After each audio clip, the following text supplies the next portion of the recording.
আমার বাসায় বানানো এই হোয়াইট সস পাস্তাটা খেতে এত মজাদার হয়, যেকোনো রেস্টুরেন্টের থেকেও কোনো অংশে কম হবে না। এটা খেতে এতটাই মজা হয়। আমার বাসার সবাই এই রেসিপিটা খেতে অনেক বেশি পছন্দ করে, আর আমারও কয়েকদিন পর পর যদি এই হোয়াইট সস পাস্তাটা না বানাই তাহলে ভালো লাগে না।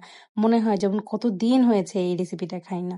তো প্রথমেই আমি পাস্তাটা বানানোর জন্য একটা প্যানে 3 টেবিল চামচের মতো সয়াবিন তেল দিয়ে দিয়েছি। এখানে আপনারা চাইলে বাটারও দিতে পারেন।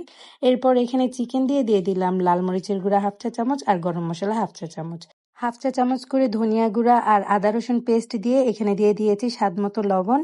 এখন চিকেনগুলোকে তেলের মধ্যে সামান্য একটু ফ্রাই করে নিব। আপনারা চাইলে এখানে আগে থেকে ম্যারিনেট করাও চিকেন দিতে পারেন। তারপর চিকেনগুলো ফ্রাই হয়ে গেলে এর মধ্যে আমি 2টা পেঁয়াজ কুচি দিয়ে দিয়েছি 3-4টা কাঁচামরিচ কুচি।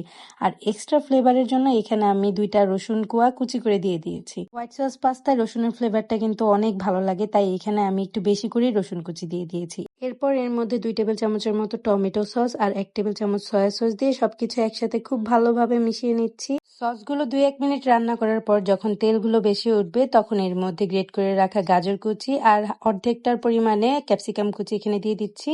এরপর এর মধ্যে আমি 4-5টা বাটন মাশরুম ছোট ছোট স্লাইস করে কেটে নিয়েছি। আর মাশরুমটা এখানে টোটালি অপশনাল, আপনারা চাইলে এখানে মাশরুম নাও দিতে পারেন, তবে আমার কাছে পাস্তার মধ্যে মাশরুম দিলে খেতে অনেক ভালো লাগে। তারপর মাশরুম আর সবজিগুলো আরো 2-1 মিনিট ফ্রাই করার পর এর মধ্যে ময়দা দিয়ে দিব 1 টেবিল চামচ। এরপর ময়দা আর সবজি একসাথে সবকিছু খুব ভালোভাবে মিশিয়ে নেব। ময়দাটাকে 2 মিনিটের মতো ফ্রাই করতে হবে, যাতে এর ব্যাড স্মেল মানে কাঁচা স্মেলটা যেন না থাকে। আর এখানে একটা থকথকে ভাব চলে আসবে, তো এখানে ভয় পাওয়ার কিছু নেই। যখন এর মধ্যে আর কি দুধ ইউজ করব তখন এটা ঠিক হয়ে যাবে। তো আমি এখানে লিকুইড মিল্ক দিয়ে দিচ্ছি 300 ml। আর আমি কিন্তু এখানে লিকুইড মিল্কের মধ্যে 2 টেবিল চামচের মতো গুঁড়ো দুধও ইউজ করেছি, যাতে এটা একটু ক্রিমি ভাব চলে আসে। এখন দুধের সাথে সবকিছু একসাথে খুব ভালোভাবে মিশিয়ে নেব। আর দুধটার মধ্যে যখন একটা বলক চলে আসবে তখন আমি এইভাবে বড় বড় করে কেটে রাখা মোজারেলা চিজ দিয়ে দিব।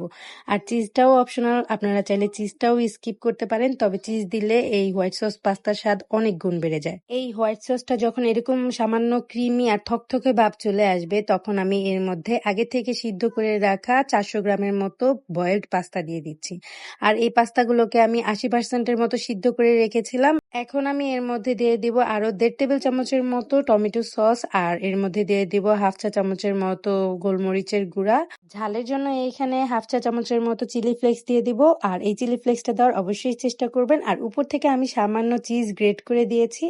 এখন সবকিছু একসাথে খুব ভালোভাবে মিশিয়ে নেব। এই পর্যায়ে চুলার হিট একটু মিডিয়াম রাখতে হবে, তা না হলে নিচে দিয়ে লেগে যাবে। এর মধ্যে আমি 1/2 চা চামচ চিনি আর সামান্য অরিগানোও দিয়েছিলাম, কিন্তু সেগুলো রেকর্ড হয়নি ভুলবশত। তো সবশেষে আমি এখানে দিয়ে দিয়েছি 1 চা চামচ ঘি। আর এই ঘিটা হচ্ছে পুরাই একটা গেম চেঞ্জার। ঘি দেওয়ার পর এর টেস্ট কয়েক হাজার গুণ বেড়ে যায়। তো সবশেষে আমি নামিয়ে ফেলবো। তো কি মনে হলো, আমি আরো কিছুটা চিজ একটু বড় বড় করে কেটে দিয়ে দিয়েছি। এখানে চিজ দেওয়াটা টোটালি অপশনাল, আপনারা চাইলে চিজটাকে একেবারেই স্কিপ করতে পারেন, তবে ঘি কিন্তু মাস্টই দিতে হবে, কারণ ঘি দিলে এটার টেস্ট অনেক গুণ বেড়ে যায়। অনেকে মনে করেন হোয়াইট সস পাস্তাটা বানানো অনেক ঝামেলার, আলাদা করে হোয়াইট সস পাস্তা বানিয়ে তারপরে অ্যাড করা হয়। তবে আপনারা চাইলে আলাদা করে হোয়াইট সসটা বানাতে পারেন, তবে আপনারা যদি সময় আর খাটনি দুইটাই বাঁচাতে চান তাহলে আমার মতো করে হোয়াইট সস পাস্তাটা এক পাতিলের মধ্যে চিকেন আর ভেজিটেবলস একই প্যানের মধ্যে হোয়াইট সস তৈরি করে এই পাস্তাটা তৈরি করতে পারেন। এভাবে রান্না করলে স্বাদের কোনো তারতম্য হবে না। আপনারা চাইলে এখানে আলাদা করে মেয়োনিজ, তারপর এখানে ক্রিম, এগুলো ইউজ করতে পারেন।